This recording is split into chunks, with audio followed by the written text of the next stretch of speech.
Welcome to the latest episode of the Warroom presented by the Sideline Journal. I'm your host, Mason Wrather. Joining me today is Liam Carr, and today we're going to be diving into some fantasy football, kind of giving you some takes and that edge that you'll need for your draft. Of course, we're going to talk about Ashton Jeanty, but what about Caleb Johnson, Omarion Hampton? Is Jaden Higgins going to have a career year down in Houston? Is Travis Hunter a top pick? Mason, I don't know. These are tough topics. They are, and we're also going to cover, some draft sleepers. I'm old enough to remember back in 2021 when I drafted Jonathan Taylor in the 4th round, and nobody had him on their radar. And he winning me my league, number 1 overall running back. We're going to equip you today in this video to give you some tools and some strategies to win your league. The War Room opens now. This is the War Room presented by the Sideline Journal, where the film doesn't lie. Let's get to work. All right, welcome to the kind of the first segment of the podcast where we talk about fantasy football 101. And, the first, kind of player from this class I really want to talk about and kind of dive into, he was drafted number 6 overall, Ashton Jeanty. From a coach's perspective, you've got to apply that whenever you look at fantasy. And for me, for Ashton Jeanty, he's entering a wide zone running scheme that Chip Kelly, in his high-tempo offense, you think high-tempo, it's going to be pass, pass, pass.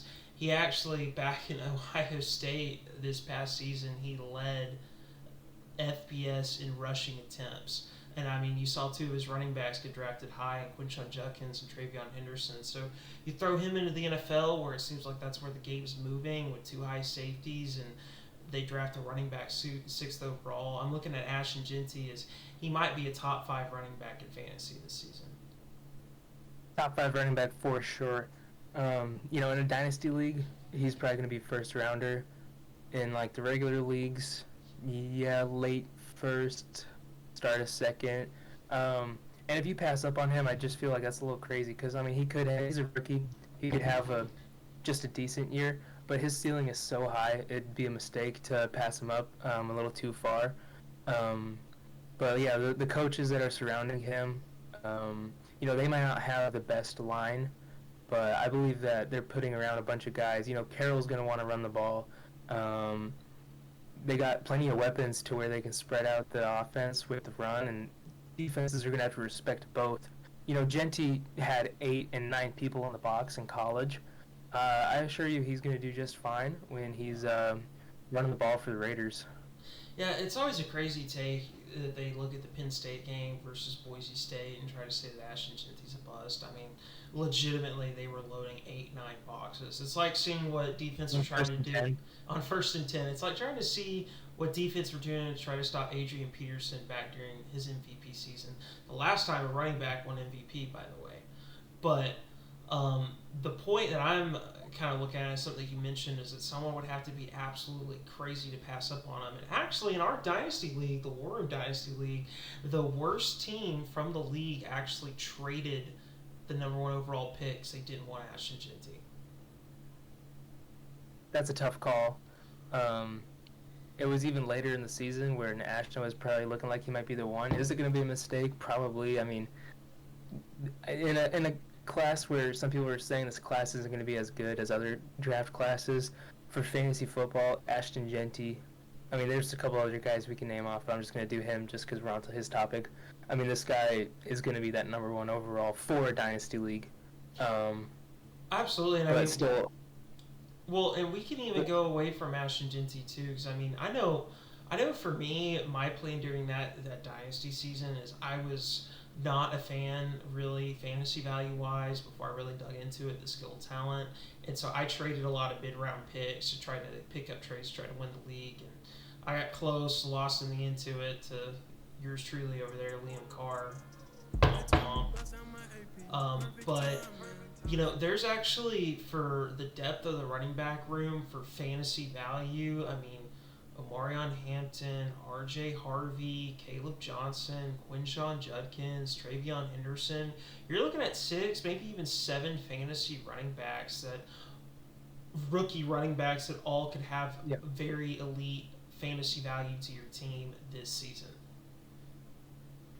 Look, and I'm going to name off some other ones you didn't name off. Those are all the higher ones, but you got Jaden Blue down for the Cowboys that's trying to fight for a 1 spot. Javonte Williams has a really good argument with him, but Jaden Blue's still there to argue. He can get the 2. They just got Miles Sanders. He could be the 3. I'm really interested to see that running back battle. And also, I don't know how he's not going to have the same effect he had in college, but Cam Scatteraboo out of Arizona State, he's going to the New York Giants, where their running back 1 is Tyrone Tracy Jr., who originally was a wide receiver, moved to running back. You don't see that often. I'm wondering if the Giants are going to see, we have a true running back. He can be a workhorse, carry a ton of the snaps. So I'm wondering if Cam sneaks up there and gets a ton of touches. It's really interesting kind of just looking at it because, I mean, we kind of talk, in actual NFL terms, looking at the draft, how there's a quarterback surplus in the league right now of supply and demand, where there's not a lot of starting quarterback jobs open, a lot of quarterbacks. You look at the running back position and then you apply that to fantasy, because I've always looked at fantasy football as kind of a microcosm of the game of football. It doesn't always necessarily translate to wins and losses, but it does kind of give you an accurate prediction of performance metrics in the NFL, and that's what determines positions getting paid and ultimately jobs. And if you look at the running back position, you look at the resurgence with Josh Jacobs, Derrick Henry, Saquon Barkley, but then you look at the bottom half of that, and there are a lot of jobs open. There's a lot of young talent that just came into the league, and there's going to be a lot of league winners in these rookie running back picks, and it might be, like you mentioned there, maybe a Caleb Johnson in the 7th or 8th round, or a Jaden Blue, or even Cam Scatteraboo as you look up week 7 and a wide receiver body at running back's injured, and now a rookie running back is carrying it 15, 20 times, so Russell Wilson doesn't have to throw it 40 or 50 times in a game. Yeah, I think a lot of these rookie running backs are going to definitely have a chance to let us know how good this class was. Are we going to see a couple of these guys sneak into the top 10? I mean, looking at last year, one of the highlight rookie running backs was Bucky Irving from Tampa, who a lot of people had either waiver wire or, very last pick, one of the last few picks. He ended up finishing at 14, which was a very highly competitive, that top 10 was all super close-knit with their fantasy points scored. And the year before that was Devon Achane. So, I'm curious to know which running back that's picked at like the 14th round, the 13th round. Which running back is going to be that guy that's going to have that week 2? Everyone's going to be waiver wiring. Absolutely, and it's such a hard game to try to predict. 'Cause you never know. Like, you legitimately with that position, you never know. I know in the college football sphere, and specifically for my job, when we are evaluating and ranking players on the offensive side of the ball, the hardest one coming out of high school is the running back, because most high schools just put their most athletic player at running back and say we'll figure it out later. And there's always 3 bases that we rate running backs on. We rate them on just raw athleticism, so their speed, their agility, their strength, but then you rate them on contact courage, which means running through the hole, running with patience. Are they avoiding contact? Are they seeking contact? So you have contact courage, and then you have contact balance. So when they meet the hole, when they meet contact, when they're running through the line, they have elite balance where they're going to keep their feet moving through contact. So knowing how hard it is to evaluate the position, I kind of sympathize with fantasy football owners with rookie running backs, because it sometimes takes 2 or 3 years of the league to really understand who's worth that high draft value. Like James Cook for the Bills. I took him in the 3rd round of our Dynasty league because I had a feeling he was going to pop off this year and have a crazy touchdown metrics just because of his production, from last season. But his rookie season, he only really had 800 rushing yards and 8 total touchdowns. You couldn't have projected really on like sound bases that he was going to have 1,800 yards and 20 touchdowns, but that's what he did. So I think as many shots you could have as the apple in the later rounds with rookie running backs, it's a safer, better pick than maybe taking a retread veteran wideout or your 3rd quarterback or even a 2nd tight end, because really you could, how you always used to string defenses, you could really string tight ends this season because there's a lot of depth at the back half of the tight end pool. I agree with that on the tight ends. I mean, I thought this year, or 2024, was a little disappointing for the tight ends. I mean, there wasn't really a big standout. Trey McBride was one of the leaders, and he didn't catch a touchdown pass till like the second to last week. Purely a rack or a yak merchant is what he was, just catching 1-2 yard screens. So yeah, for sure.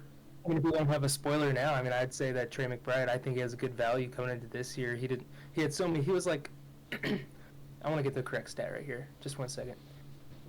Trey McBride was ranked 5th in fantasy points last year, and he didn't catch a touchdown till like week 17.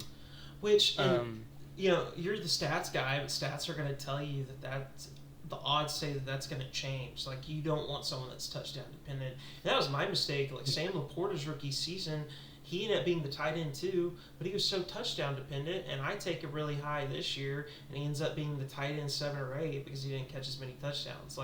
Like you said, Trey McBride's a really safe floor.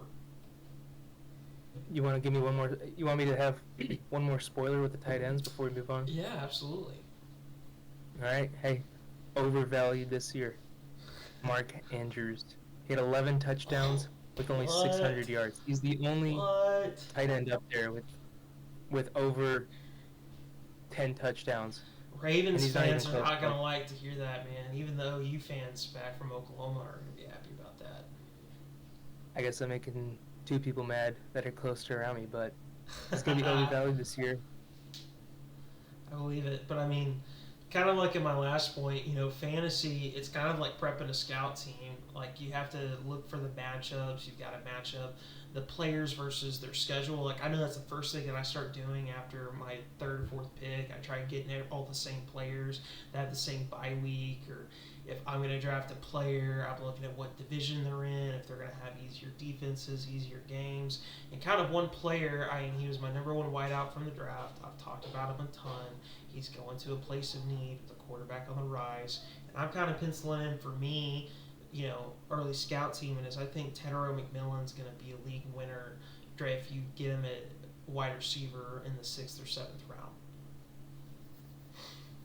For a rookie wide receiver, I 100% agree with you. I mean, look, go back to the first episode. I'm high on the Carolina Panthers. I'm not saying they're going to take the division, but I think they're going to come in 2nd, and they're going to have a over 500 year, which I think is going to be good for them. They had a good stretch to end their season. They didn't film a lot of W's in that column, but a lot of those games were great. Bryce Young is finally fitting in. They're putting people around him. Mason, did Rico go to Carolina? Did he go to Carolina? Yeah, he did, for like a 1-year, $6 million deal. Okay, yeah, so Carolina now has Chuba Rico, who had a 1,000-yard season last year. He did. He really came alive. So they got a great. I think they're gonna have a pretty good rushing attack, and then they're putting great guys around Bryce Young with Tet, with Hunter Renfrow, Adam Thielen. They got those 2 rookie wide receivers from last year. I think Ted's gonna fit in good there.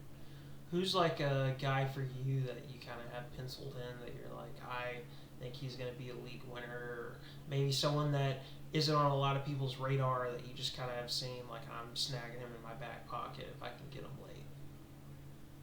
A rookie? Or anyone? Just anyone in general. I'm going to have 2 for you. So my rookie is, I don't think you're going to get him late because he's getting a ton of momentum, and he's trending right now. Kyle Williams, going out of New England. Yeah. That wide receiver room is pretty depleted. They got Stephon Diggs coming in later because he's coming off that injury. So I think he can really explode those first couple of weeks to where if you are looking to trade him, because you can, I think he can get a lot of momentum. And maybe in that back half when the playoffs start, I don't think he's going to have as good as a year as he was having previously. So trade him week 10 for get a buttload out of that.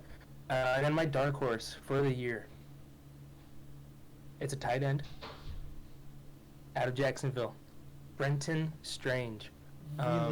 Really Brenton Strange. I was really surprised. Look, and this is a super dark horse because I was looking at some ADPs today. I mean, it's very early on, so I don't know how much you can trust it. When I looked today, it was average around 30 for tight end, all right? I'm not saying pick him high. With your last 2 or 3 picks, you might want to snag him. But no, he's coming into a great role because Evan Ingram left. He's now a Bronco. So he has the 1 spot. he had a 4 of his last 8 games. He was finished top 10 in fantasy, which is crazy. And then Trevor Lawrence has said great things about him. He's looking forward to him. Liam Cohen is now the the game planner around there. Yeah. Who did he love last year at Tampa Bay? K-Dot and tight ends, wideouts. Yeah, absolutely. You really see it's either Brenton or Benton, but his last name is strange. And I really think he can go from, he's at 30 ADP for tight ends. I think he can be top 10 this year. That's a bold one. He wasn't even really on my radar. I'm going to have to look into it, with It's the research. audience. But, kind of right now, I just wanted to say to the audience, if you got a sleeper that you want everyone to know about, drop in the comments below and let us know. So, all right, kind of in this next segment now, we're going to kind of talk about draft strategy and kind of how we approach the fantasy football season. Every year in the NFL, it's a new season, it's a new day.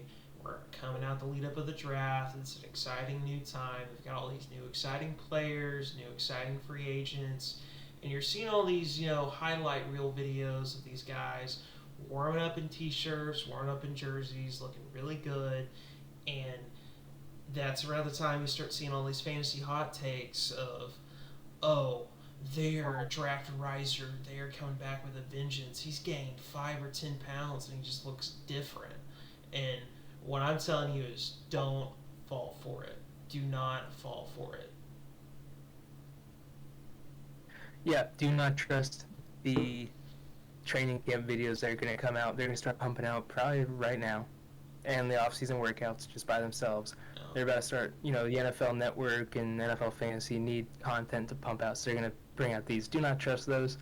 Do not trust Kyle Pitts when they're saying this is his year. Don't trust Calvin. Don't trust Calvin Ridley wearing the number 0. He'll do you wrong every time.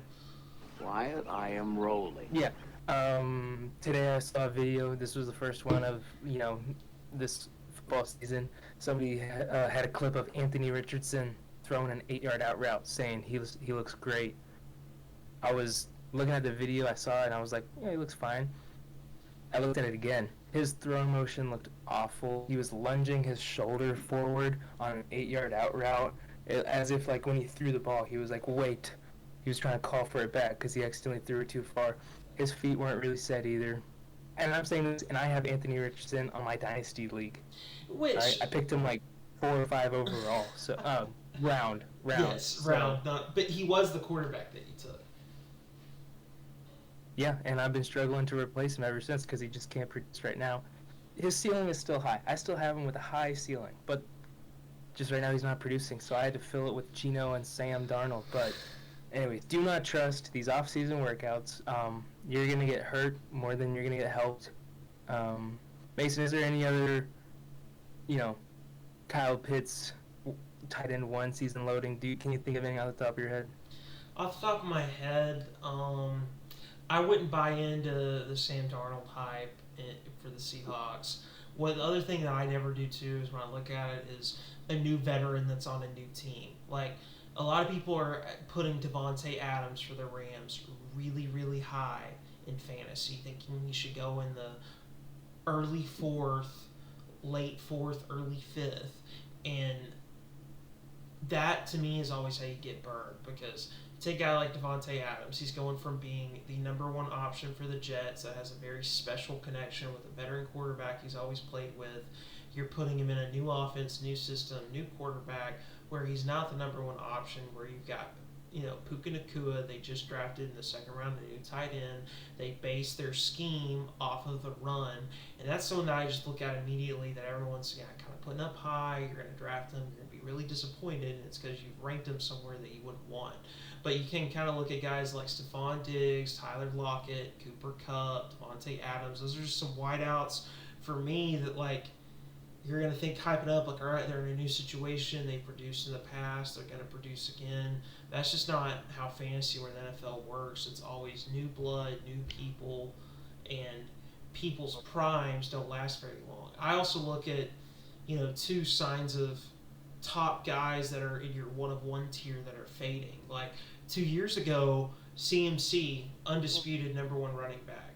Tyreek Hill, undisputed number 1 wide receiver.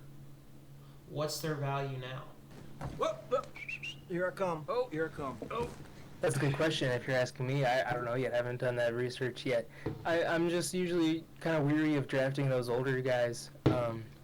CMC, he's coming off that bad injury. He was out all year. That was very questionable. A lot of people ruined their fantasy seasons because they went with him 101, and then the next day it came out that he had tendonitis in his Achilles. Mason, you bring up a good point with the veterans moving around. I'm even looking at, I have this guy too on my Dynasty League, Geno Smith. I mean, here he had his comeback story, all right? And now he goes to a different team. I'm kind of weary on that too. Here's one of my least favorite things. I hate it when teams try to bring back former teammates and try to do the same thing they were doing. They always have high expectations and they always fall short. I'm talking about Mike Williams with the Chargers. Yeah. They got rid of him because they didn't want to pay him. They didn't want to pay everybody. They thought they were good with Johnston. Look how that turned out. They bring him back. They're going to be saying, hey, just like old times. Go out there and do just like old times. And guess what's going to happen? Times have changed. All right? Yeah. So that's another thing that I'm usually avoiding, weary. So that's what I look at. Yeah, and just the hard part is right now, like, you're not going to really know fully until August, the end of August, and right before week 1. Like, that's always why in our leagues we try to wait as long as possible to draft, because injuries can completely change everything. There's still some decent free agents out there that can change a lot of things. Like, I think the fantasy value of DK Metcalf and George Pickens could skyrocket if Aaron Rodgers signs with the Steelers. Like, that's one that I'm looking at, that where I have them valued at right now, it's going to jump like this if that signing happens.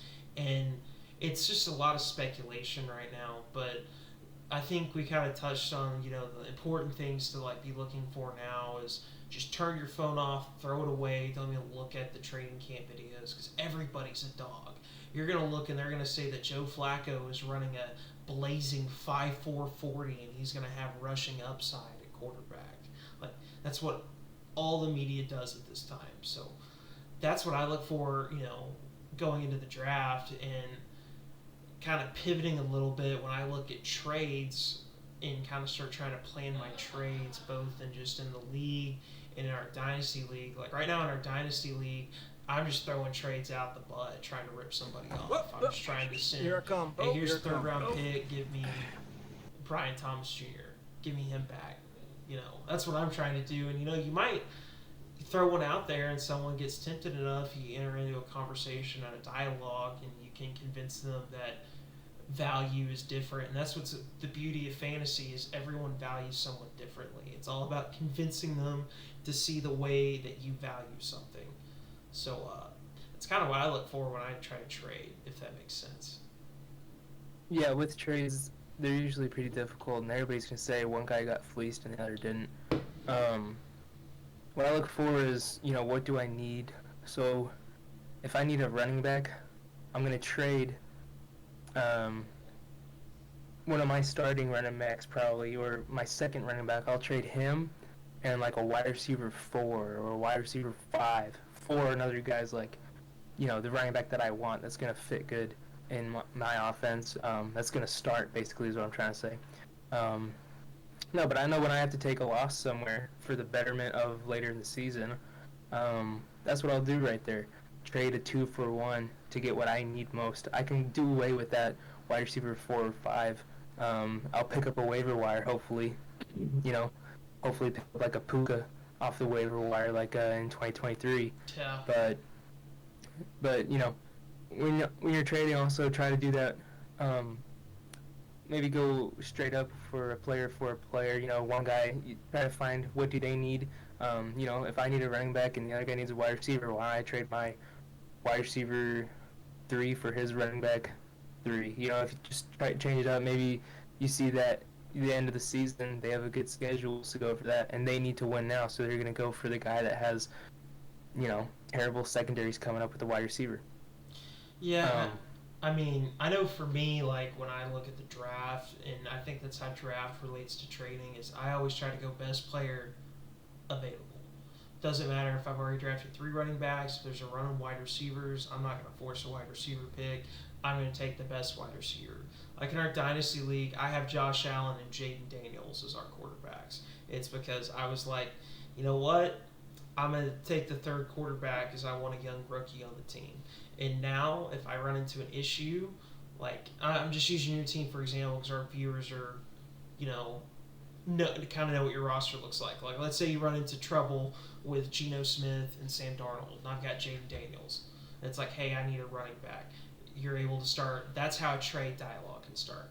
I think between me and you, we're done trading that league. For our viewers that don't know, at the beginning of the season, I desperately needed a running back.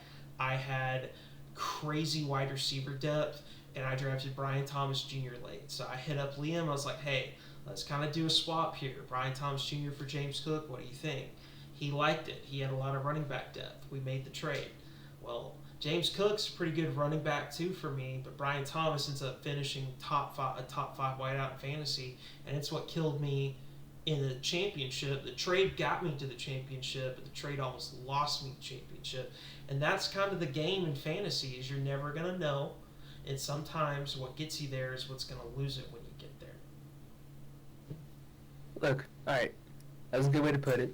And I'm glad you said that. I was fine with the depth in running back. That's why I was agreeing to the trade, is because I thought I was fine. I had Devon Achane. I trusted James Conner. Some might have thought that was stupid. And then I had Bucky Irving, a rookie, who I was thinking, I thought he could maybe come into the flex. I mean, I only need 2 running backs usually per week. My flex I'm going to fill with the wide receiver because they can score more most of the time. Yeah. But yeah, I was looking at the trade. I liked Brian Thomas, LSU guy. That's that's where I trusted him from. And I thought they were kind of weak in that wide receiver spot, so I thought I'd take a gamble. I also got Javonte Williams out of that trade and a draft pick, which now my draft picks line up. I'm the 10, and then 2.01 and 2.02 for Mason. So feeling pretty confident with that trade. And hey, if our viewers need help with the trade, feel free to DM the Instagram, Twitter, or the YouTube. Comment on the YouTube. Absolutely, and like and subscribe and follow really helps us out. Nice there. Now it's time for our way too early positional rankings by position. It kind of started with the quarterback. My QB1 in fantasy, kind of looking at the stats here and pulling them up, is going to be Josh Allen for the Bills. He's got a big arm. He's got big legs. He's fantasy QB1 because he's basically prime Cam Newton, but protects himself running the football. Every year other than his rookie year, he's finished top 3 in fantasy, and I think he's always a very safe player to take at the end of the first round, top of the second round, depending on where the quarterbacks fall.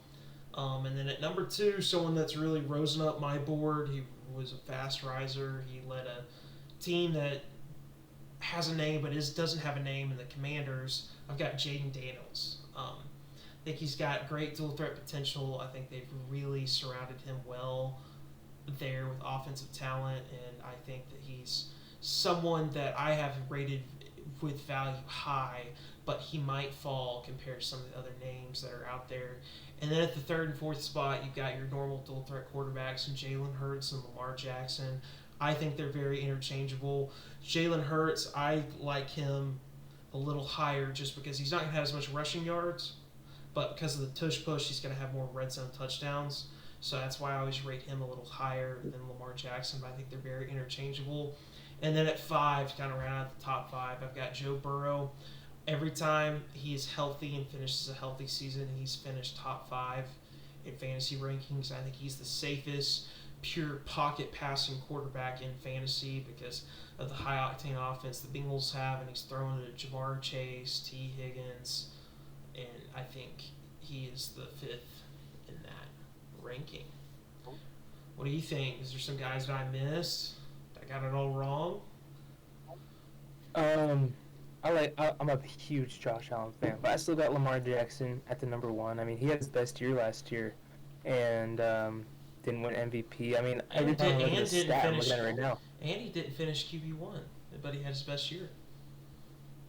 I guess 41 touchdowns to 4 interceptions. Everybody said he has a turnover problem. He's not a quarterback. He went out and proved that he can pass the ball around. That's very true. You know, they picked up D-Hop.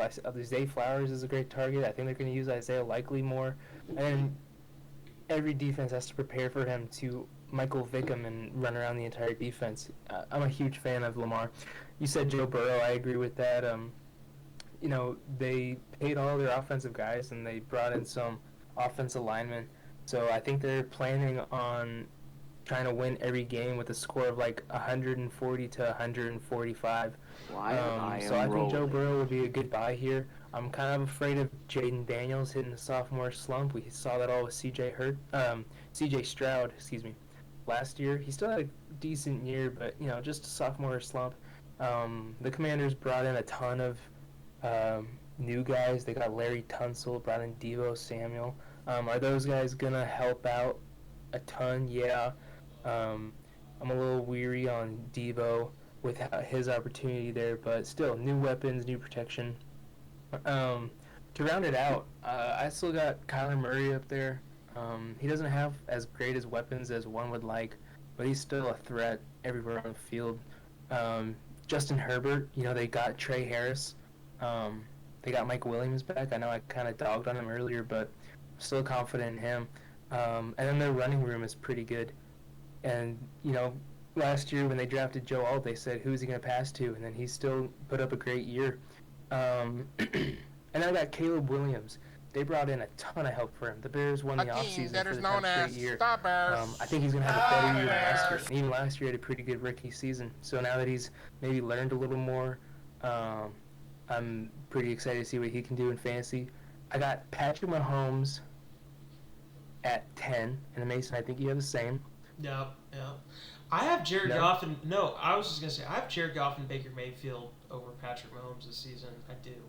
I think that's a hot take. I think that Patrick Mahomes' fantasy value has never been lower because I don't think that the Chiefs offensively ask him near as much what they used to. You know that out of all qualified quarterbacks in fantasy, and just in football in general, he had the lowest average depth of target at like 4.1 yards per attempt. That's insane. Here I come. That does not equal fantasy value to me. Yes, and I would say, Mason, I think a theme this year might be to let somebody else, that should be a theme, let somebody else take Patrick Mahomes here. I think you're going to find better value. I think you're going to find a better quarterback fantasy-wise. He still makes great plays, but here's some stats. Last year, Patrick only had 4 weeks where he finished a top 10 QB. Some people were picking him as the third overall quarterback. You know, they went Lamar, Josh, Patrick. Yeah. He only had 4 weeks where he finished in the top 10. His average QB, you know, rank for the season at the end of each week where he ranked in fantasy, his average was QB 13. And he was drafted the third best QB. A lot of people lost maybe a lot of games because they overvalued Patrick here. I think this year is going to stay the same. So let somebody else pick him in those high rounds. All right. And then, hey, I want to throw in an honorable mention right here. I'm really excited to see this team go to work. I mentioned it last episode. Drake May, honorable mention. If you can find good value in him late in the round, I think he's going to have a fantastic year. They brought in some protection around him. They got some running backs, and they got some great passing threats. Looking forward to it. Yeah, Drake May is like Josh Allen light, really. Like, he's in that mold. He's very mobile. He's very big. He protects the football. He doesn't put it in harm's way. He doesn't fumble. He definitely has a lot more upside than you would think. And what sucks about trying to rank and talk about quarterbacks in fantasy is, depending on how large your league is, 10, 12, if you're talking about the top 12 quarterbacks in the National Football League. And after you get of what I think the tier is of Burrow, Lamar Jackson, Mahomes, and Allen, it gets very subjective of how you want to rank who's the best quarterback in the league. But when you talk about fantasy, I think that the play this year is just like you said, let the other guy draft Mahomes, even let the other guy draft Allen early, let the guy draft Lamar Jackson early. If you're sitting in the 7th, 8th, 9th round and there's a Drake May, there's a Jared Goff, there's a Baker Mayfield, there's a Jordan Love, that's who you take. Throw Bo Nix in there. Throw Bo Nix in there for his rushing ability. Like, he finished QB8 last year. That's who you take late. So I definitely think there's some truth to that. Why don't you hit us with some of your top running backs in this year's fantasy? Yeah, running backs. I think a safe bet is to play Saquon. He wasn't absurd like years when we see CMC hit the one spot going into the next year, and Derrick Henry going into the next year. He finished running back 2. They have a fantastic team. I think they're going to be built. The first 2 rounds, you can draft, those top 20 guys, and all you're doing is just praying that the guy doesn't get hurt. That's all you're doing. That's all you're wishing. You win if your guy plays the entire season. So I got Saquon, Jameer, Bijan. I see a lot of people putting Bijan as 1. I'm not too familiar with why that's happening. He's durable. I'm skeptic. He's durable. That's the true plus with him is he's durable. I'm skeptic with that team this year. Nobody likes playing the quarterback carousel. Yeah. Are they gonna play the veteran that's $100 million, or are they gonna play the rookie that needs to prove himself that they picked high? I'm not a big fan. I love Bijan, but I'm kind of scared of him. I got Derek at 4. I'm worried about his health with his years. Derek is that guy, but I'm gonna drop him down from 1. I got Josh Jacobs. The Packers brought in Aaron Banks from the Niners, and they drafted the biggest lineman in the class. So I'm thinking we're going to do a little run the ball. LaFleur likes to play a 2 tight end set, and so I'm thinking we're going to run the ball down some of these guys' throats. And then lastly, I'll just finish out here. I got Kyron Williams. Dude's a beast if he's healthy. I think he averages like the most yards game, or the most yards a carry. I got to find that stat, Mason. And then I got Jonathan Taylor. I think the Colts. I think if they play Daniel Jones, I think we could see some good stuff. And then lastly, I'm just going to say Davon A-Chain. The dude, he's won plenty of games for me when he has those insane games, catching the ball off angle routes or the screens, and then he's even good for a pitch when he can get out, even zone blocks. He's so quick, shifty, fast when he breaks out for 20-plus yards. So there you go. Did I miss? What are you thinking? Who did I miss, Mason? Big name that you missed is the guy that was taken 6th overall, and Ashton Genty, for the Raiders. I have him top 3 for me in my rankings. I am going to debate on if I have a late first-round draft pick this season, not making him my first-round pick. I think Pete Carroll legitimately plans on handing that guy the football 300 times in a game, in a course of a season. And what a lot of people don't talk about with Ashton Genty is he's also a receiving threat. He had 50 or 60 catches this past season for Boise State. So PPR leagues, he's going to be just as valuable as what CMC was in his prime in the PPR setting. So I think that's one big name that you missed. I think you hit on a lot of guys that are out there. I'm thinking you're not talking about Bucky Irving, your guy, so that way no one drafts him. But I definitely have him in my top 10 backs in fantasy. That guy is a demon of a running back. Watch him play the game. He is what announcer said Isaiah Pacheco was for the Chiefs, but he's not really. He runs like he's angry. He just runs through contact. Doesn't matter what's in front of him, he's getting through it. And I definitely think that he's a sleeper that wasn't really talked about. And then I think safe fantasy floors that are out there is Amarion Hampton for the Chargers that was drafted in the first round. If you take a first-round running back, you're going to hand them the football. Yes, he's going to be in a committee with Najee Harris, but I think Hampton's going to have enough production to where he's a safe RB2 in this league's class. And then I go look at the Steelers with Caleb Johnson. He's kind of their undisputed RB1 because Jalen Warren, they really like to play on 3rd down, or they only like to hand them outside zone or, lead outside zone. When they're running through the tackles, their base run game is inside zone and gap scheme with power and counter, and Jalen Warren is not an in-between the tackles type of runner. So I think those are some ones with some safe floor. What's their ceiling? I don't know, but I think that they're kind of out in that mid-range of you get in the middle rounds and the waters are muddied of what running back you're looking for. I always bet on youth because in that position, that's kind of what shows up. Yeah, picking the veterans is always tough because, the wear and tear.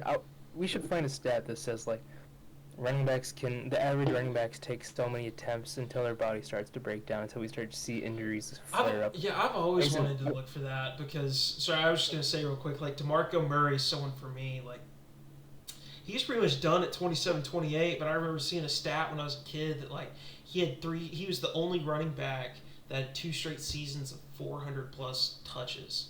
And I've always been curious about that, too. I think that's a stat that people are finding out with their how many snaps can they take. But hey, I can't move on in this conversation if we don't bring up number 12 and 13. RBs 12 and 13 from last year. Looking at Chuba Hubbard and Chase Brown. Look, running backs, it's so tough to rank because, looking and trying to give a top 10 of going into the year, who would you put there? Look, I mean, if you want to talk about draft strategy right here, I think that the NFL is going to be a run league this year,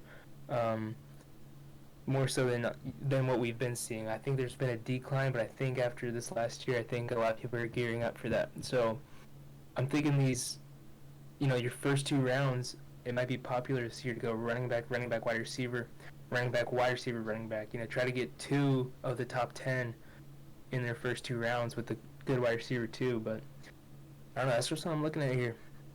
That's what the stats are saying.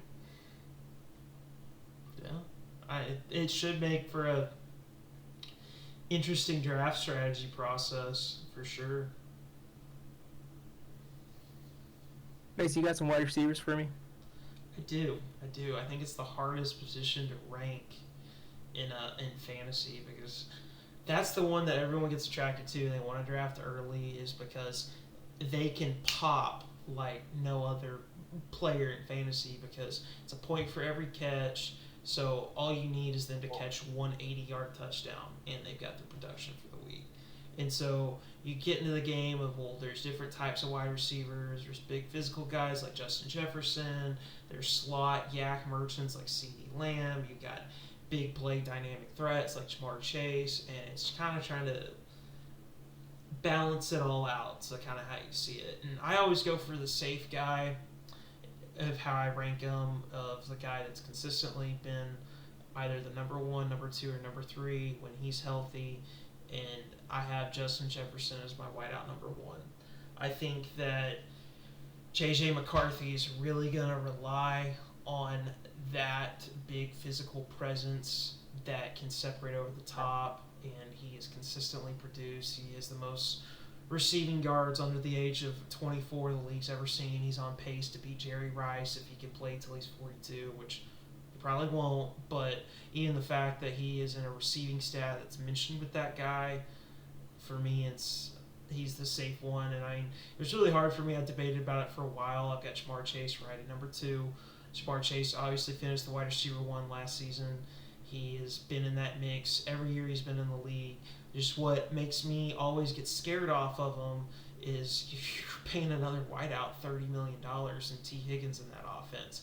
What happens with how bad the Bengals O-line is, that Joe Burrow gets injured, and then what happens to Jamar Chase's fantasy value? So I always find myself talking out of him, but Jamar Chase is definitely, if you have him as your wide receiver 1, I completely understand it. And then I go to CeeDee Lamb right there at number 3. Every time Dak's healthy, he's finishing as a top 3 wideout. Last season, he finished as the wide receiver fantasy 1. This season, even with an injured quarterback, all the games that he did play and was healthy this season, he is a top 10 fantasy wideout. He's just got a really safe floor, catches a lot of footballs, and is always going to give you a consistent 15 to 20 points in fantasy. And the same guy that I have in that grouping is going to be Amon-Ra St. Brown for the Lions. He's another very safe floor. He's a target hog. I mean, he averages 17 targets a game and 8.5 receptions. So if each of those receptions are for 5 yards and 8.5 points, you're getting what you need out of your wideout. You're getting 18 to 19 points. So I have it at 4, and then rounding out the top 5 is I'm going to go with Brian Thomas, maybe to shake some feathers, as I have him kind of in the back half of last season after week 10 when he really came on and Trevor Lawrence and got hurt and Mac Jones started playing. He actually became the wideout 1 of fantasy football. And I think that trend is going to continue for him. I think he really got his footing, and I think that he's a sleeper that no one's really talking about. So I want to throw him in the top 5. He might not be the 5th best, but I just wanted to mention him. Yeah, I don't think anybody's going to argue with the top 3 this year. You know, you can rank them, honestly, in my opinion, however. CD, Jay Jettas, and Jamar. You know, the Cowboys didn't bring in any wide receiver help, not any major. They didn't draft. They really just got rid of their guys. Who's your wide receiver 2? Is it Turpin? Jalen Tolbert. So, like, look at CD, one of the stars of the league in the wide receiver position, and then you got Tolbert, Nick. And then Jonathan Yeah, that's Mingo, a whole who lot of- we traded a 4th-round pick for. So They told me bust out my AP, perfect time, man. Oh, man. So, yeah, I mean, I just think that CD doesn't have much competition with getting targets. And then Jamar and Justin, yeah, those are no biggies, too. I think those top 3 could be interchangeable. I'm not... when the draft comes and somebody picks CD1, I'm not going to say that's a terrible pick. And when, you know... So, yeah, and I agree with you. Malik Neighbors, I am huge on Malik Neighbors. I mean, the guy played like 13 and a half games. Who was his quarterback? Who knows? And he put up 1,200 yards and 7 tutties. So I think that might be his floor. And now he has finally maybe a stable quarterback with Russ, who can throw a good moon ball still. We saw that with the Steelers. His moon ball, you know, the 40-yarder is still there. So I'm loving Malik. Who else do we have? I got Brian Thomas ranked a little lower just because I think he's going to start slower than he did last year. They got Travis Hunter. I think they're going to try to work him in, see what happens. They might take away some targets from him. I got Brian Thomas at 8. But I'd like to talk about, I got Cortland Sutton, who I'm pretty high on him too because the Broncos didn't bring in any other competition for the wide receiver 1 position. They brought in Evan Ingram, but Cortland Sutton is a guy that... No. You don't think so? I got him top 10. I hate You it. hate it? I hate it. Well, why? Well, because I've had Cortland Sutton on all my fantasy rosters the past 3 seasons. Like, legitimately, in one of the leagues that I've been in, I've had him on my roster. And every single time, he somehow, in the games that you start him, he gets below 10 points. And in the games that he's on your bench, he explodes. But then you start him again, and he'll get 11 or 12 points 2 or 3 weeks. He never, for me, matches the production that I want him for. And, I mean, for me, in the top 10, like, there's guys like A.J. Brown that you can throw in there above him. I would like A.J. Brown before the Cortland Sutton season, for sure. All right, let me just round out the other top 10. I got Drake London. Okay. Even though I said I don't like the quarterback carousel, I think he's still going to produce numbers with whoever's throwing him the ball. I think he's a solid guy. Who are there guys following him? I know it's not Kyle Pitts. And I got Nico. Nico had great. I think that sophomore year, he had a great sophomore year. And then they brought in Tank Dell and Stephon, and you know, he didn't have as great of a year. He finished wide receiver 21, but He was injured for Stephon's 6 games, too. He was injured for 6 games. Yeah. And he still and he finished 21. That's pretty insane. He still got 1,000 yards with 12 games. Yeah, but I'm high on Nico, just because, you know, Tank Dell's going to be out the entire year, and they got rid of Stephon. They brought in Christian Kirk, but I'm not worried about Christian Kirk taking too many targets away from him.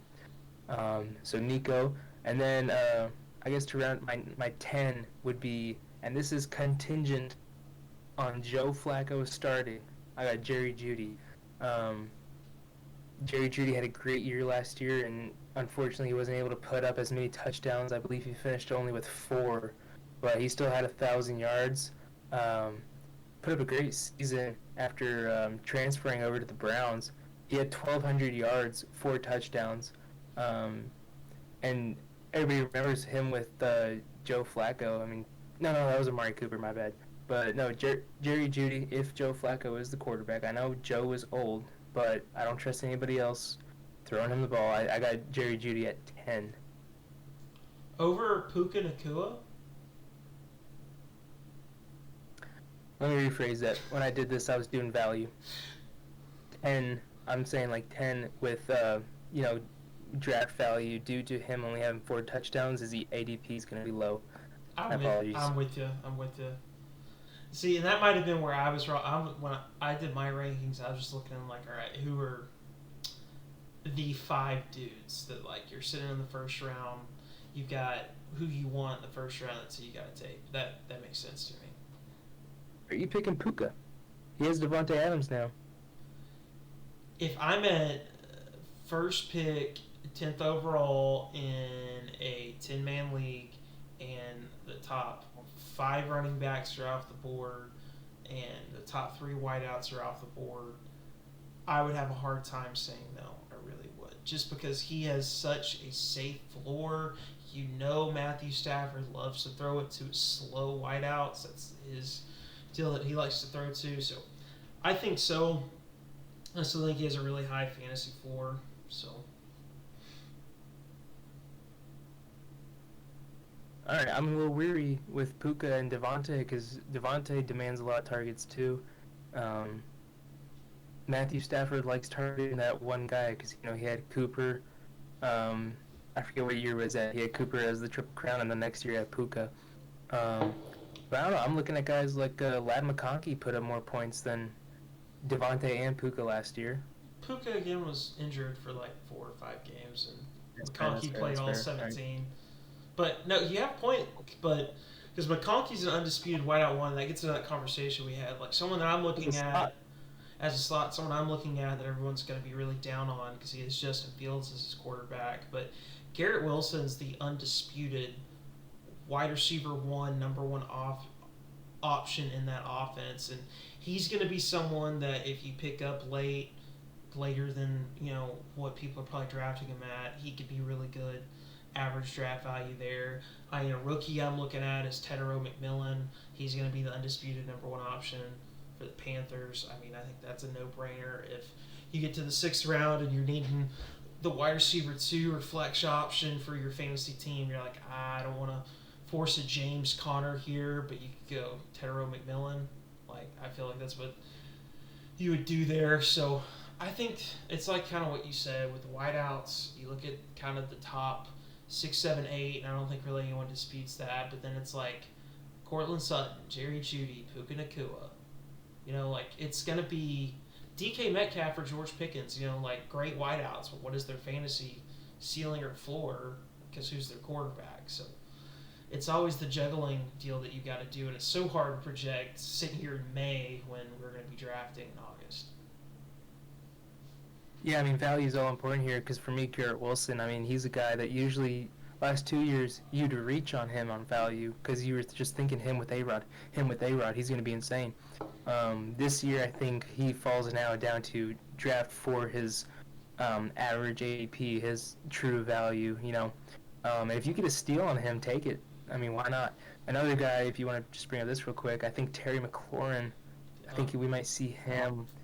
He probably might hit a decline here, and you might have to draft him for value wherever he's at, maybe like round 3, round 4. Definitely not a reach this year. Absolutely. Unless you think so. So see, well, you hit us with some tight ends here, Liam. Who are some of your fantasy tight ends? Yeah, I'm going to go Brock Bowers, number 1. Yeah. He set the rookie reception record. I think we got to asterisk that because he had more games than Mike Ditka. So, he should, in all honesty. But, no, Brock Bowers, I think the Raiders, he is their number 1 passing target. He's pretty great with the ball. Then I got George Kittle. I've been back and forth with him. They just signed him to a huge deal. He can do everything. The 49ers love him, so they're going to give him the rock, no doubt. He also finished tight end 1 last year, so why not? I got Trey McBride at 3. I think he's got great value coming out of the year. He only had 2 touchdowns. We talked about that earlier. Number 4, I got Tyler Warren. I don't got Loveland, who was drafted before him. I got Tyler Warren. He's going to this Colts offense where I think he's going to be that tight end 1 right away. And I think he's going to produce a lot of yards right away. He's a great Swiss Army knife tool weapon, so I think he's going to get some points you may not expect to get points from. And then, I might be a little biased here, but I'm going to go Tucker Kraft at 5. Just because, Tucker Kraft, when we first drafted him, we picked him and Luke Musgrave in the same draft. Luke Musgrave, the first year, looked like he was going to be the one guy. He has a little bit of injury. Tucker Kraft comes in, and we haven't looked back since. Tucker Kraft can do it all. I think he proved himself last year to be, he can be a tight end 1. He's a huge yak guy. Kraft, yak and cheese, is what we call him. 7 tutties, 700 yards, 70 targets, 777. I'm a huge fan of this guy.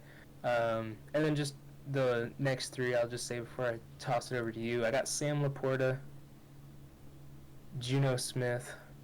I did some research. I had to do some research on Juno, and because I wasn't a big believer, but that guy, how he finished the year, I think the last 8 games he finished top 10, and a lot of those were 2, 3, and 4 tight ends. So he did. And then I got Loveland at 8. The Bears picked him pretty high. Unfortunately, I think he might replace Komet just due to Ben Johnson. I think they're going to run a 2 tight end set too a lot of the times, with some trickery, with some delays on a wheel route, or cutting across for a short little drag route, help out Caleb Williams. I think he's going to do a lot of checkdowns too. And then 9 and 10, I'm going to go Cade Otton at 9, and then Isaiah Likely at 10. Honorable mention, I'd like to say, I'll say it later. I already said it. I definitely think you have some bold, interesting takes in there in your ranking. I know for me, I am a lot higher on Colson Loveland than you are probably. I think that he's just a fit and glove type system for Ben Johnson. I've got him right at 6. Jonnu Smith was definitely a big sleeper that a lot of people aren't going to really think about, but over the course of the season, he really came on strong for Tua late, a really safe option underneath for him.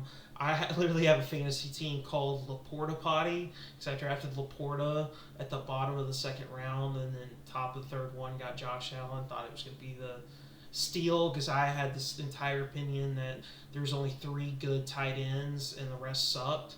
And after week 10, I'm starting Jonnu Smith over Sam Laporta because he's playing that good. But I look at, Brock Bowers, Trey McBride. I think those are the undisputed top 2. And then I think it separates a little bit. And I still have Sam Laporta at 3. I still think he's the number 2 receiving threat in the Lions offense. Yeah, he's kind of touchdown dependent. It kind of depends on if the ball's going his way. But I think for me, I just really think that he's going to come on strong. But I want to throw some names in there that you might not have mentioned that might not be on people's radar if you don't value tight end. Jake Ferguson for the Cowboys. Whenever Dak Prescott is healthy, he eats. This past season, Dak Prescott wasn't healthy, finished like the tight end 20. Last season, when he earned his contract, he is the top 10 fantasy tight end because Dak Prescott loves throwing it to his tight end. So if you don't want to value tight end and you're in like round 10, 11, you're like, I need to take a tight end, that's a name to think about to pick up late. So other than that, I really do think you did a pretty good job kind of looking at the tight ends, covering them. I think Tyler Warren, like you said, really good name to watch.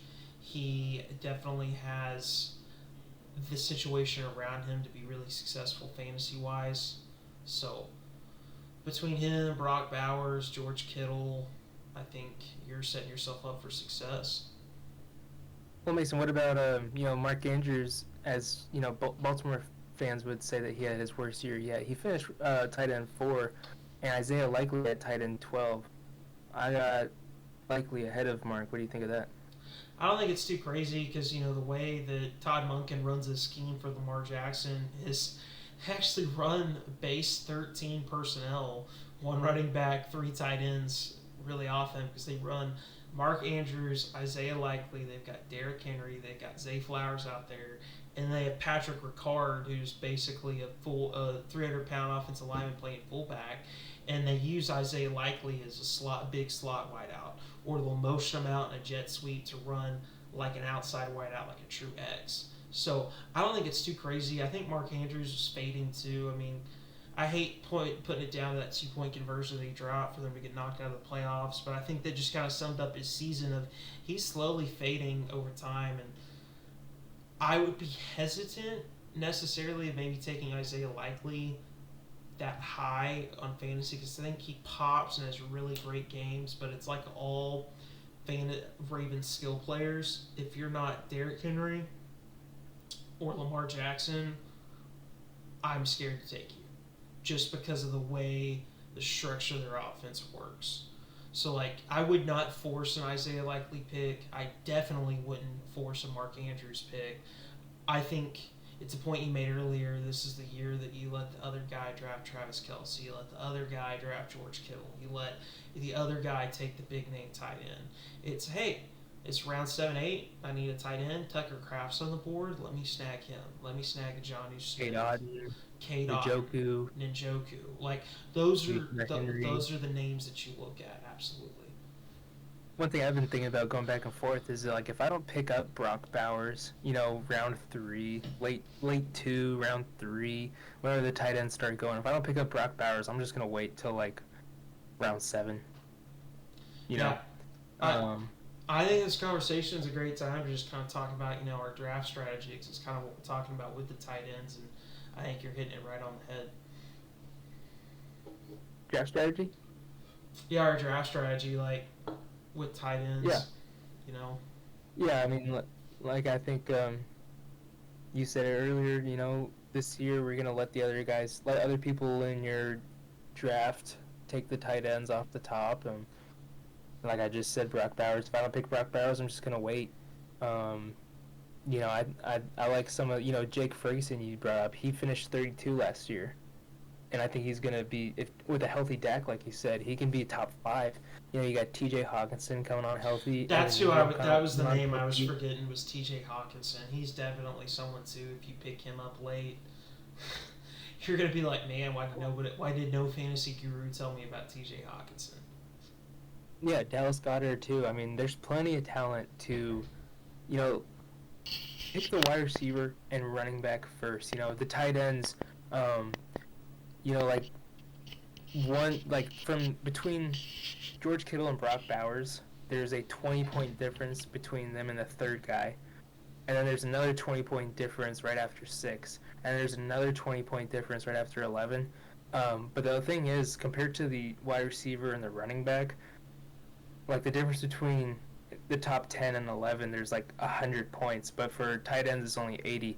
So, mathematically, if we think about this, it's better to pick those running backs and wide receivers first because they're going to, it makes sense that they're going to score more points. But the difference between the tight ends later as they go is smaller than the difference with the running backs and wide receivers.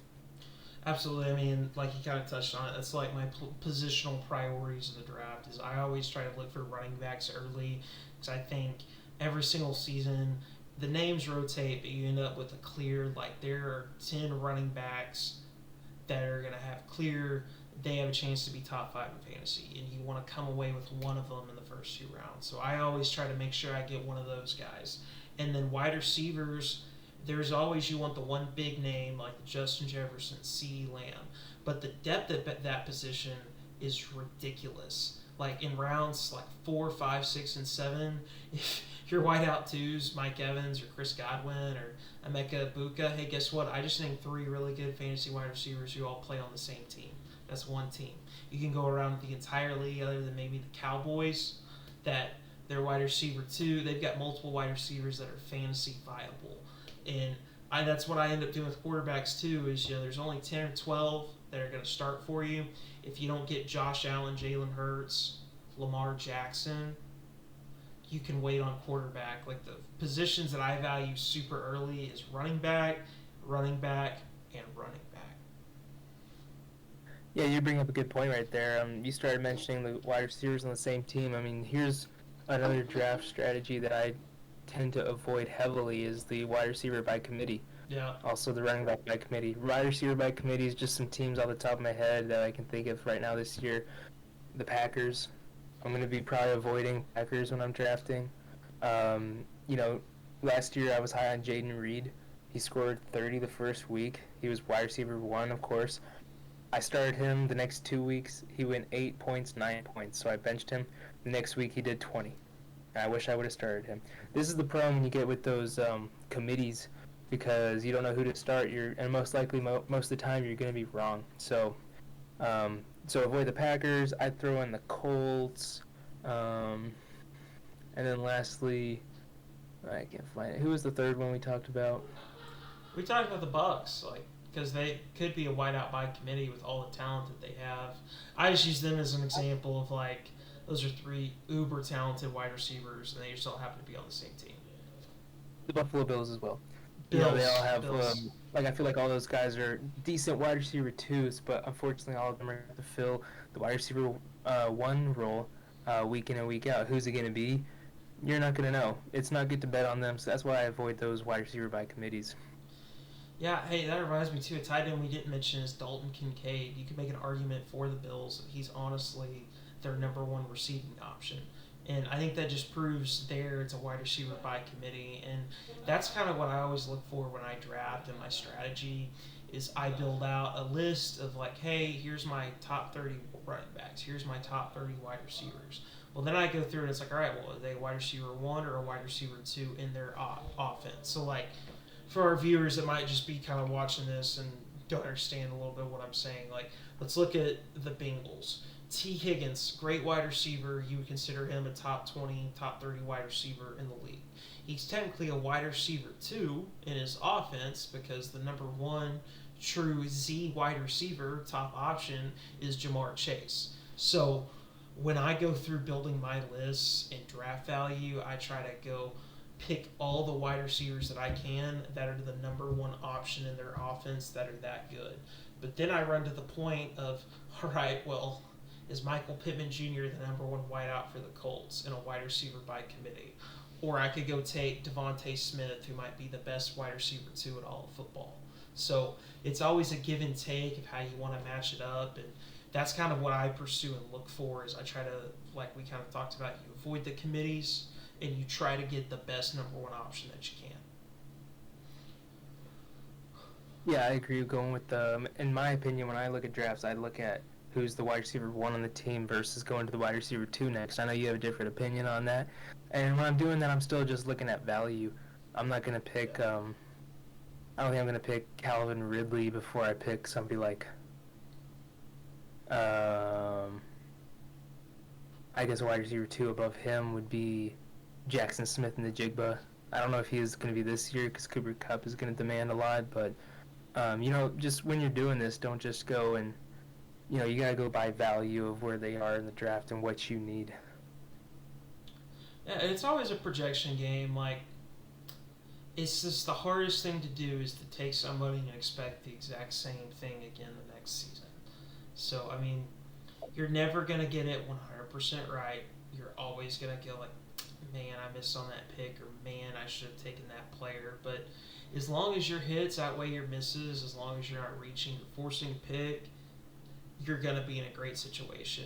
And the sad part of this, too, and it's the deal about, football in general and the game that you play, is you got to make sure that you get lucky with injuries because you have no control over that. And some seasons, your team can just be completely derailed and you're already looking at, all right, well, it's waiver wire time. My top 4 picks this season are all injured. So it's kind of how it goes. I do want to say before we kind of move on is my one sleeper rookie candidate that we might have mentioned a little bit, don't know if it's really hit home yet, is I do think that Emeka Egbuka will finish as a top 25 fantasy wide receiver.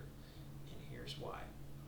Chris Godwin is coming off of a major knee injury, and Jason Litch, the general manager for the Buccaneers, what he said in his reasoning for drafting a wide receiver there is they now don't have to rush back Chris Godwin, and that Chris Godwin probably won't be ready till week 6, week 7 of the season. So I see Emeka Egbuka being in the slot, being a nice little intermediate threat for Baker Mayfield, and racking up some ridiculously high fantasy point totals early. Then Chris Godwin will come back and he'll kind of fade into the background. So if you draft him, I'm telling you, before that trade deadline, before Chris Godwin gets healthy, sell high on him, but he's a sleeper that I don't think anybody's talking about. I think you bring up a good point there. I'm hoping that the people listening are taking down notes, maybe on their phone on the notes app or with a journal as they work or go for a walk. Because these are some great notes we're putting down that you might not hear from some of the NFL Network analysts or ESPN.